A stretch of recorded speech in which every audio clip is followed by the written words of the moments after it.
Sarwan est le nouveau Premier ministre du Mali. L'ancien ministre des Affaires étrangères a été désigné hier pour la période transitoire de 18 mois. Le M5-RFP dénonce la procédure de nomination des autorités de la transition et affirme n'avoir été associé à la procédure de désignation.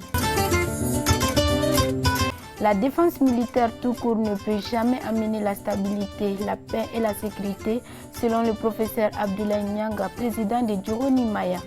Merci à vous d'avoir choisi LTV pour vous informer, chers téléspectateurs. Bonsoir à tous et bienvenue à cette édition. Je le disais dans les titres, les leaders du mouvement du 5 juin au Rassemblement des forces patriotiques M5-RFP disent n'avoir jamais été consultés pour la désignation des autorités de transition.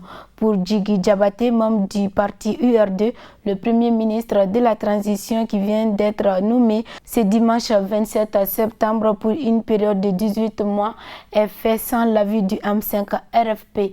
Pour plus d'explications, suivons-le au micro de Seydou Maman Sidibé et Roger Kanouté. Le Mali vit une situation exceptionnelle depuis le 18 juillet 2020. Cette situation exceptionnelle découle d'une révolte populaire du peuple malien, portée par le M5-RFP pour demander un changement. Ce changement ne peut pas se faire sans le départ de l'ex-président Ibrahim Boubacar Keïta et de son régime. Parce que nous avions constaté que depuis qu'il est arrivé au pouvoir, tous les problèmes posés, malgré les concertations, malgré tout ce qui se passe, lui, il était pratiquement le point de blocage de tout ce qui devait arriver pour sortir le Mali de l'impasse. Alors, cette situation heureuse portée par le M5 et parachevée par le CNSP a redonné l'espoir aux Maliens pour croire à un vrai changement. À travers ça, l'espoir était permis et les Maliens s'étaient accordés à dire que vraiment nous allons entamer une phase de refondation du pays. Alors, de péripétie en péripétie, vous avez suivi pratiquement toutes les étapes. Malheureusement, les constatations arrivées, et puis depuis que le CNSP est là, nous avions constaté qu'il y avait une mauvaise foi de collaboration entre le M5 et le CNSP. À leur arrivée, ils ont pratiquement reçu tous les partis politiques sans le M5-RFP. Un républicain ayant foi à notre conviction de combat, le M5-RFP a demandé d'approcher le CNSP plus de 4 fois sur notre demande. Et à chaque fois, on amène des propositions, des solutions pour un nouveau Mali dont nous espérions et qui nous a valu de porter ce combat. Et la dernière, le couronnement, avait été les concertations dont tout le monde espérait.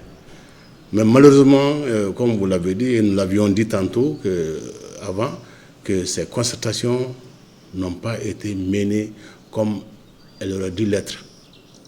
Cela a carrément donné une autre idée au M5-RFP pour conclure qu'effectivement le CNSP ne veut pas collaborer avec le M5-RFP. Mais malgré tout ça, nous avions continué et nous avions fondé les espoirs par rapport à la mise en place des organes de transition et à tous les documents relatifs à cela et la mise en place, la nomination des ministres, des premiers ministres, etc. Donc vous savez comment ça s'est passé. Et la dernière en date, c'était hier la nomination du Premier ministre. Moi, je dirais qu'au M5, ce n'était pas un problème de poste, contrairement à ce que beaucoup de gens pensent. C'était une conviction basée sur une volonté réelle de changement et pour lequel nous nous sommes engagés tous corps et âme, en supportant les balles, les blessés, les gaz, les réprimandes, etc. Donc ce n'était pas vraiment un problème de poste.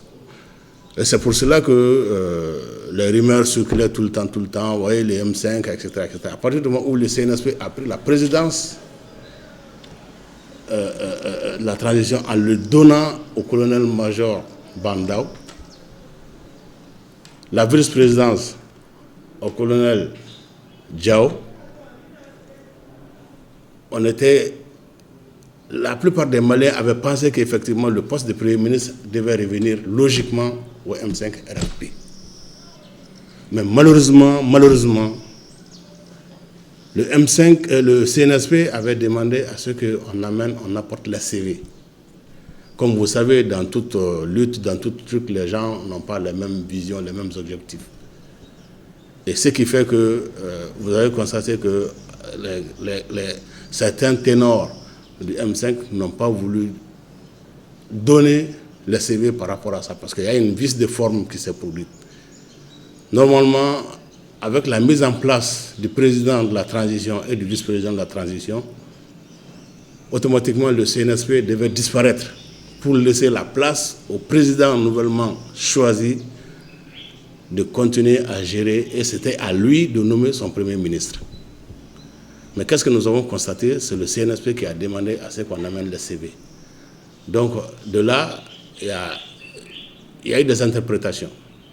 Certains disent que, bon, puisque le CNSP est mort et que c'est le président qui doit nommer le Premier ministre, est-ce que c'est la peine d'envoyer des CV à une structure qui, déjà, dans 2 ou 3 heures, va mourir?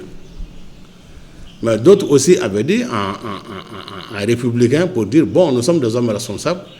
Alors, quand ils nous demandent d'amener le CV, nous sommes des Maliens comme tous les autres, nous avons des valeurs, et ce n'est pas nécessaire de refuser tout en bloc.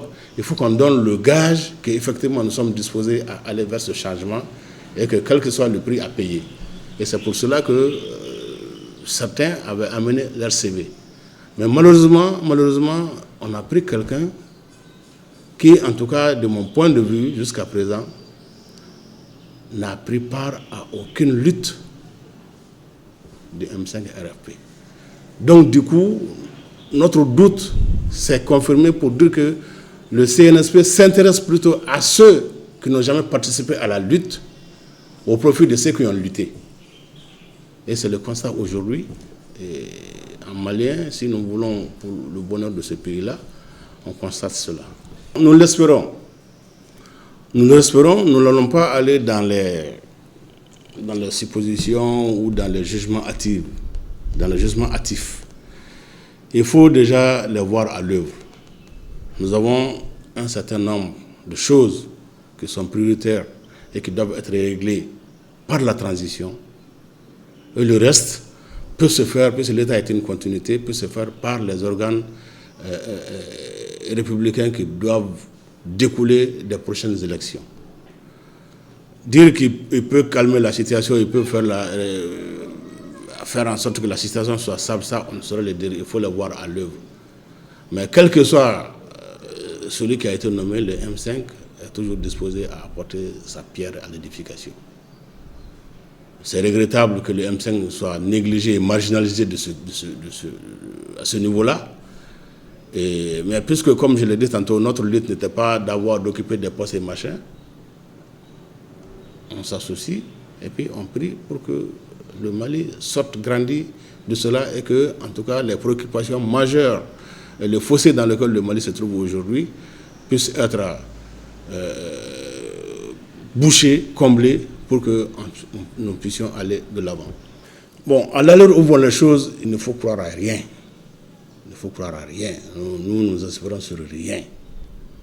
Puisque depuis le début, ils sont dans ce complot-là contre le M5 RFP, dont nous n'arrivons pas à trouver les justificatifs. On les laisse faire.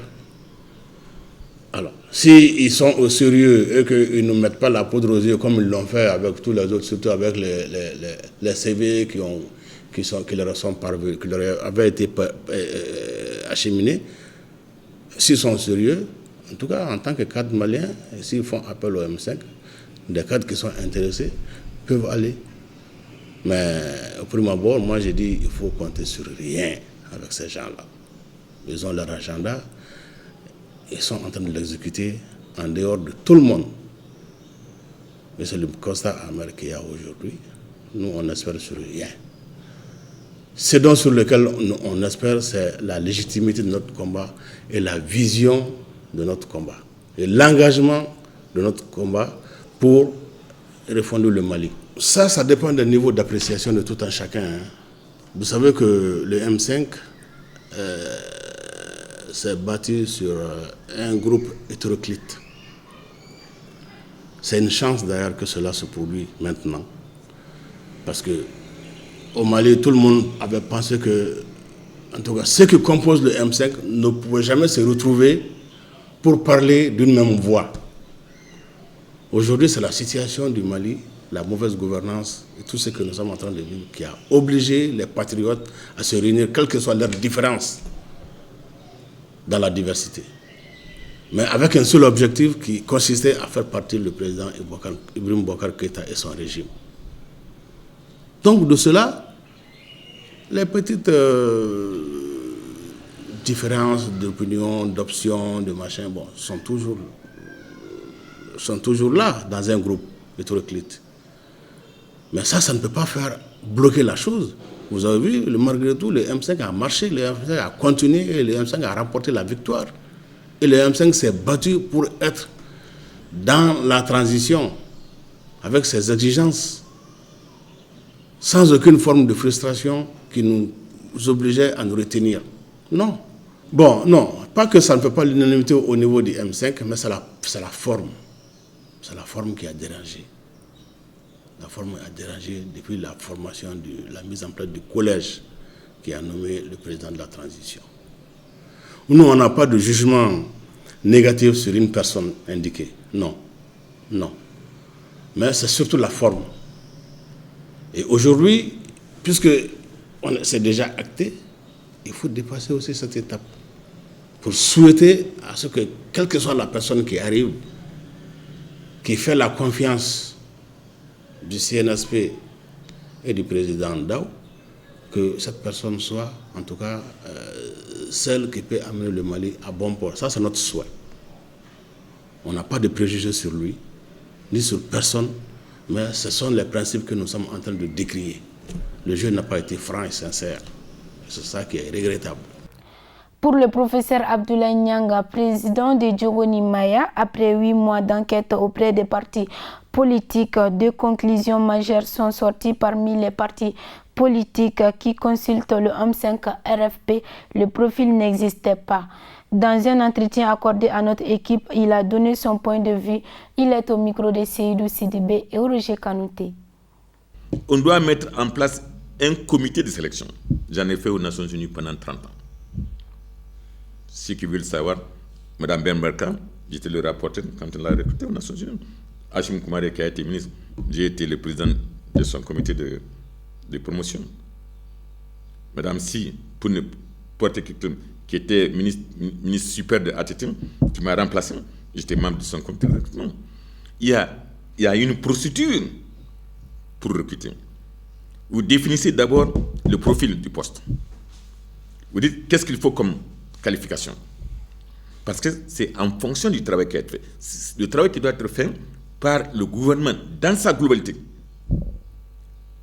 C'est défini dans la loi 04051 pour la défense de la nation, la défense dans le domaine civil, dans le domaine économique et dans le domaine militaire.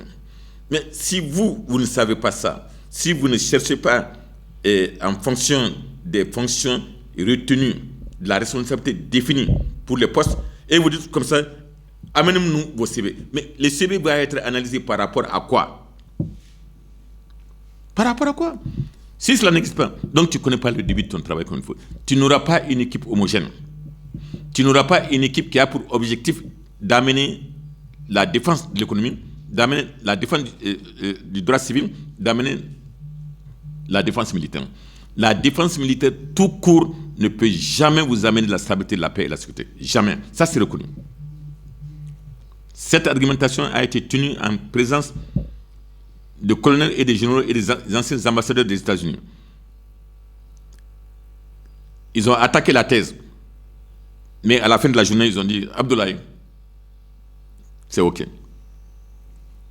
Il y a plus de morts à l'intérieur des États-Unis qu'il y a des morts par les armes, qu'il y a des morts par les armes sur le plan international, sur le théâtre international. Pourquoi? C'est parce que la défense civile n'est pas là, la défense économique n'est pas là. Puisqu'il y a des candidats, n'est-ce pas? Nous avons sur la shortlist, après 8 mois d'enquête dans les partis politiques et tout, dont on a eu 2 conclusions majeures. Parmi les partis politiques actuels et qui remplissent le M5, il n'y a personne qu'on a trouvé qui soit capable d'être le président. C'est pourquoi on avait dit Katakolondala Kapsandala Koulon avec Imam Diko. Katakolondala Kapsandala Koulon. C'est-à-dire qu'il n'y a aucun qui pouvait remplacer Ibeka pendant la période de transition. La transition, c'était à l'intérieur du mandat de Ibeka, mais il a été sous pression de la maison Ataïr Maguin et de la maison Rothschild, que vous ne connaissez même pas, pour avoir l'or et pour dépeupler la guerre qui se trouve maintenant dans Banyagara, Bankas, les Koro. C'est pour les ressources naturelles.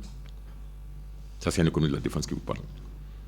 Donc, et qui a été chargé par les Américains pour analyser les principes et les relations économiques fondamentaux. Je suis professeur de ça. Comme on dit, guest speaker. Il faut trouver quelqu'un comme le chef d'équipe en football, qui sait dire à l'arrière, va comme ça, qui, quand il fait même son petit doigt comme ça, les gens bougent et puis l'équipe gagne. Donc, il faut un chef d'équipe. Mais le chef d'équipe a sa responsabilité définie ligne par ligne dans la planification de la défense stratégique de la nation.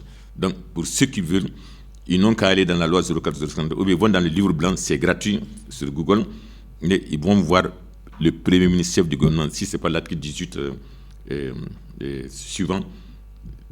Celui qui doit être même le ministre de l'économie, c'est défini. Celui qui doit être le ministre de la sécurité, de la défense civile, c'est défini. Celui qui doit être le ministre de la défense militaire, c'est défini. Mais quand il va à un examen, il faut apprendre la leçon. Donc, il y a une leçon qu'il faut aller chercher. Le livre est là-bas. Allez-y voir le livre du professeur Niang et vous allez voir ce que vous devez faire en tant que... Est-ce que vous avez le profil? Et si vous devez remplir votre lettre de motivation, vous remplissez votre motivation en fonction de vos capacités par rapport à la responsabilité qui est définie. Il n'y a pas de hasard là-dedans. On a travaillé depuis 1999 au hasard. Il n'y a pas de hasard. Voilà, si je suis ministre de l'Agriculture, je dois travailler sous la responsabilité du ministre d'État chargé de l'économie.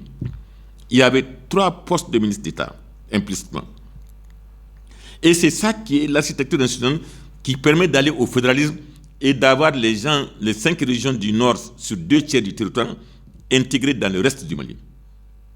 Si on n'applique pas ça, c'est fini. Et l'idéal serait, dans nos analyses, à cause du fait que la politique est devenue trop déviante, nous avons pensé qu'on avait dit seulement qu'il faut 6 mois de transition. Et on a révisé qu'en fait, avec 18 mois, tous les partis politiques seront entrés. C'est ce qui met fin à notre édition d'aujourd'hui. Merci à vous de l'avoir suivi et bonne suite de programme sur La Liberté Télévision.